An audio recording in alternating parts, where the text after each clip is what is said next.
আসসালামু আলাইকুম, Poppy's kitchen ওয়ার্ল্ডে আপনাদের সবাইকে স্বাগতম। চলে এলাম নতুন একটি মিনি ব্লগ নিয়ে। আর এই ভিডিওটা ছিল বৃহস্পতিবার রাতের, যেহেতু পরের দিন উইকেন্ড। আর উইকেন্ডেতে তো আর আব্বু অফিসে লাঞ্চ নিয়ে যাবে না, তার জন্য টুকিটাকি রান্না করতে চলে এলাম রাতের বেলা খাওয়ার জন্য। আর আমার কাছে মনে হয় খিচুড়ির থেকে ইজি রান্না আর কিছুই হয় না। আকাশটাও মেঘলা মেঘলা ছিল, এখানে কারেন্টও চলে গিয়েছিল, তাই শর্টকাটের জন্য খিচুড়ি আর ডিম ভাজি করে নিলাম।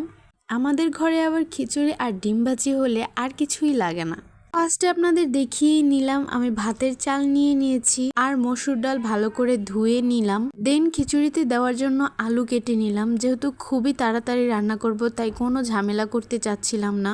তারপর বড় একটা কড়াই বসিয়ে দিলাম চুলায় আর চালগুলো সুন্দর করে ভেজে নিচ্ছি। তারপরে চাল ডাল ভালো করে ভেজে মশলা টশলা এখানে দিয়ে নিলাম আর আলুও দিয়ে দিয়েছিলাম আমি মাঝখান দিয়ে। দেন ভালো করে মশলাগুলো ভেজে নিলাম চাল ডালের সাথে। মশলাগুলো দিয়ে চালগুলো ভাজতে শুরু করলাম। তারপরে অনেকক্ষণ পরে মনে পড়লো আমি তো লবণ দিতেই ভুলে গিয়েছি। দেন লবণ আর সব মশলাগুলো দিয়ে আবার চালগুলোকে ভেজে নিয়েছিলাম। আর দেখেন এখানে চালগুলো খুবই ঝরঝরা হয়ে গিয়েছিল।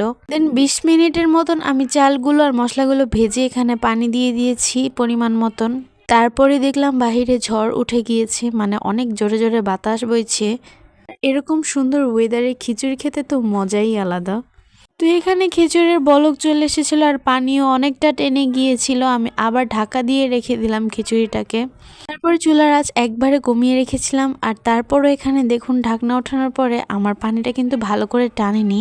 খিচুড়ি ঢাকা দিয়ে রেখে এবার ডিম ভেজে নিলাম, কারণ অনেক রাত হয়ে গেছে, কারেন্টও আসছে না, কিন্তু খেতে তো হবেই।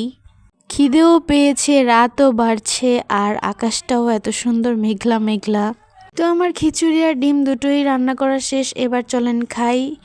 সবাই জানাবেন কেমন হয়েছে। সবাইকে আল্লাহ হাফেজ, আজকে এই পর্যন্তই, টাটা।